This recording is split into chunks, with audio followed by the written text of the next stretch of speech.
Bonjour à tous, bienvenue à notre émission Parle-moi de toi. J'espère que vous allez tous bien. Aujourd'hui, nous recevons Nella qui va nous parler de son histoire. Bonjour Nella. Bonjour. Moi, ça va. En tout cas, par la grâce de Dieu, moi, ça va. Pour pouvoir raconter mon histoire, moi, quand j'étais en Afrique, j'étais avec mes parents en Afrique. Quand mon papa est décédé pour faire en gros, pour raconter un peu en gros, parce que l'histoire, sinon, elle serait un peu longue. Quand mon papa est décédé, la famille de mon père est venue tout nous prendre. Ils nous ont vraiment tout pris. Je viens d'une famille de 5 enfants. Nous étions 3 filles et 2 garçons. Ma mère, dans le mariage, n'était pas aimée des frères et sœurs de mon père. Parce que la famille de mon père disait toujours que ma mère prenait tout de mon père et puis mon père ne s'occupait pas d'eux. Parce que mon père, il avait quand même un peu des moyens. Il n'était pas riche non plus, mais il avait quand même un peu des moyens. Et la famille de mon père détestait beaucoup ma mère en disant que ma mère manipulait mon père et que c'est elle qui prenait toute la fortune de mon père. Pourtant, ma mère travaillait aussi, elle allait vendre au marché. Des fois, elle voyageait, elle partait au Sénégal, elle achetait des basins, elle revenait au pays pour pouvoir le vendre. En tout cas, c'était une femme active. Ma maman, c'était une femme active qui se débrouillait.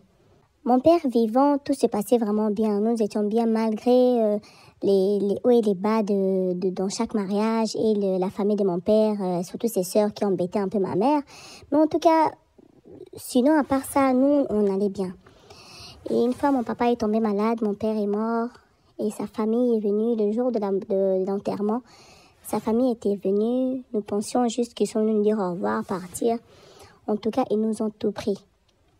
Et ça, la famille de mon père ont tout pris en disant que non, même le commerce que ma mère faisait de bassin, c'était mon père qui avait financé ça. Donc pour cela, il n'allait rien donner à ma mère. Donc même les propres habits de ma mère, elle avait le droit de rien prendre.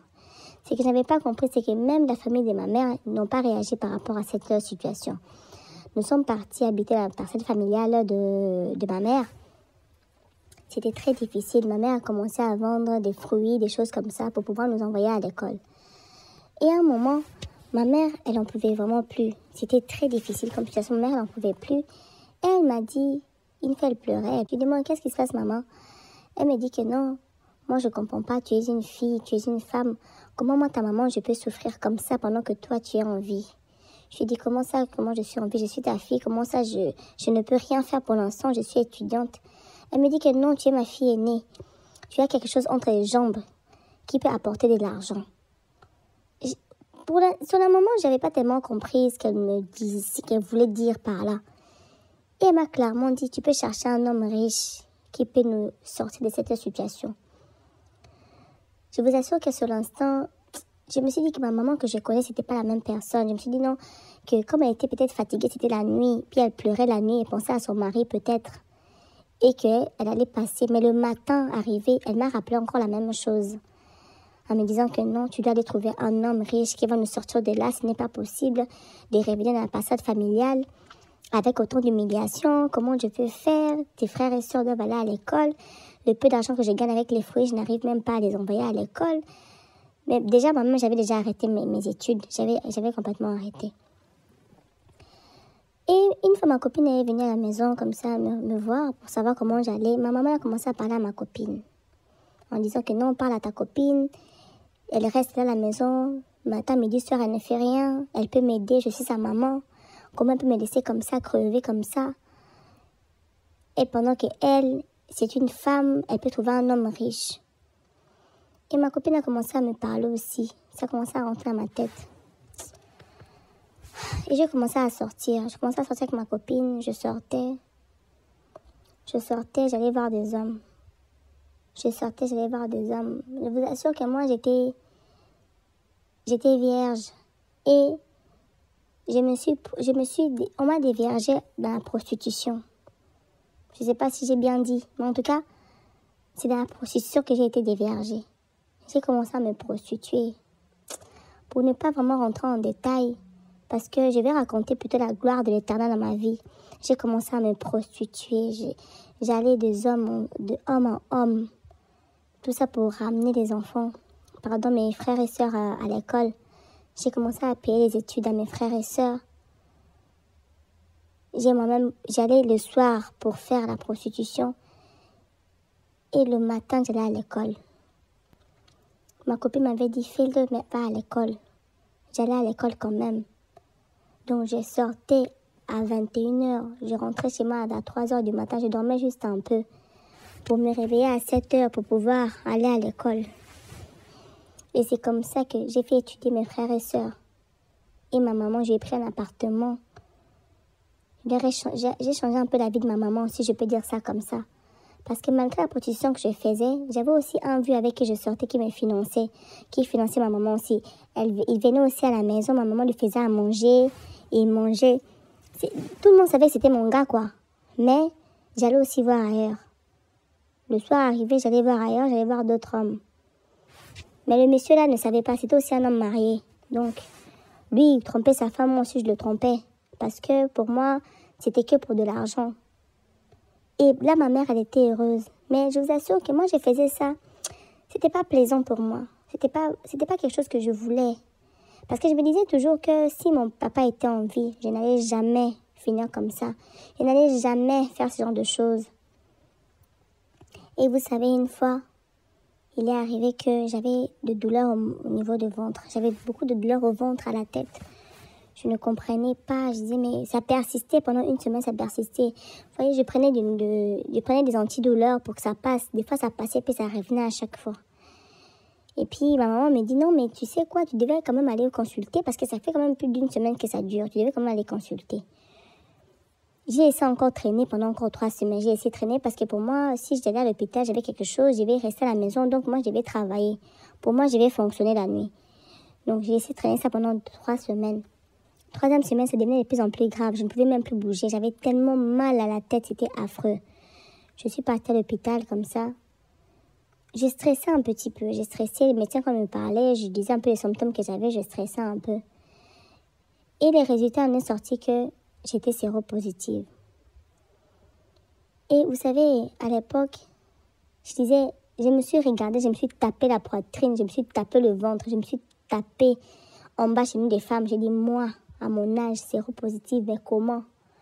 Parce qu'à l'époque, quand je faisais la prostitution, là, des hommes qui allaient avec moi sans protection, je faisais payer plus cher. Donc, je le faisais comme ça, sans protection. J'y pensais même pas à cette maladie-là. Parce que quand je parlais de ça avec des filles avec qui je traînais, elles me disaient, ouais, non, la maladie, là, c'est des vieilles choses, ça n'existe plus. Et quand on m'a dit que j'étais séropositive, pour moi, c'est comme si ma vie était gâchée, quoi. Ma vie était gâchée. Bref, j'ai fait un scandale à la maison là-bas. Chez ma maman, j'ai dit, maman, tu m'as gâché ma vie. J'aurais même préféré ne rien manger, ne rien avoir à manger, mais pourtant être en bonne santé. Et vous savez, ce que ma maman me disait, de toute façon, même si tu n'avais pas fait cette prostitution-là, tu serais déjà mort de faim. C'est ce que ma propre mère m'a dit. Et ma copine est venue me voir, je lui ai raconté ça. Ma copine a commencé à pleurer. Ma copine m'a dit, tu sais quoi, c'est pas grave. Je vais t'aider. Mais ne te laisse pas aller. Elle m'a amenée dans un centre là. Ils ont commencé à me soigner, me donner des médicaments là pour être bien. Mais j'ai continué ma prostitution. J'ai continué, je mettais de l'argent de côté. C'est l'idée que ma copine m'avait donnée. J'ai arrêté mes études. J'ai pris des médicaments. Je continue la prostitution, mais avec protection. J'ai mis l'argent de côté. Et j'ai trouvé un monsieur qui m'a aidé pour venir en France. En France, après, je suis venue ici, dans ce pays. Et de là, c'est ici même que j'ai rencontré l'Éternel, que j'ai rencontré Dieu. Et c'est Dieu qui a changé ma vie. Quand je suis partie de là, le jour même que j'ai parlé de ça avec ma maman, je suis partie de chez ma maman. Je suis partie habiter chez ma copine. Je ne parlais plus avec ma maman jusqu'à ce que je vienne ici en Europe. Et c'est grâce à Dieu que j'ai pu reparler à ma maman et reprendre contact avec mes frères et sœurs qui étaient restés au pays. Oh, c'était très difficile. C'est Dieu qui m'a aidée aujourd'hui. Vous savez, on dit toujours que Dieu, c'est le père des orphelins.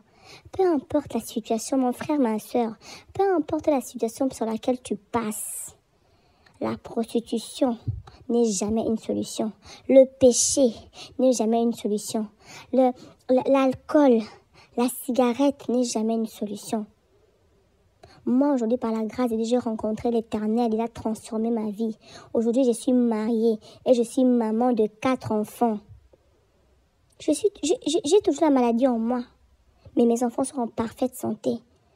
Et Dieu m'a envoyé un homme qui n'est même pas malade, mais qui m'a accepté avec ma maladie. Il m'a mariée et m'a donné 4 beaux enfants en parfaite santé. Il n'y a que Dieu qui peut faire ça. Moi, je sais une chose, il n'y a que Dieu qui peut faire ça. C'est pas un homme, il n'y a que Dieu. J'en voulais à ma maman pendant longtemps, mais j'ai réalisé une chose. Peut-être que je vais passer par là pour rencontrer Dieu, je ne sais pas. Mon frère, ma soeur, toi qui es en bonne santé, espère en l'Éternel, même si tu n'as rien à manger. Le souffle que Dieu te donne est plus important que la nourriture, je t'assure. Le souffle que tu as le matin quand tu te lèves là est plus important que la nourriture, plus important que les habits, plus important. Vous savez, la Bible dit quoi? Qu'il vaut mieux un chien vivant qu'un lion mort. Vaut mieux un chien vivant qu'un lion mort. Tu peux paraître être riche, je ne sais quoi. Tu veux paraître devant les gens. Mais si à l'intérieur de toi tu es mort, ça ne sert à rien. Mais c'est mieux même de manquer à manger, de manquer à de quoi se mettre. Mais à l'intérieur de toi tu es riche en Jésus-Christ. Voilà, en tout cas, je ne voulais pas vraiment rentrer en détail, mais en tout cas, j'ai un peu abrégé mon témoignage. Voilà ce que Dieu a fait pour moi. Soyez abondamment tous bénis. En tout cas, merci beaucoup, Néla, de nous avoir raconté ton histoire. Que Dieu vous bénisse. Voilà, c'était l'histoire de Néla. Si vous avez vous aussi envie de venir témoigner, n'hésitez pas à nous contacter. À très bientôt. Au revoir.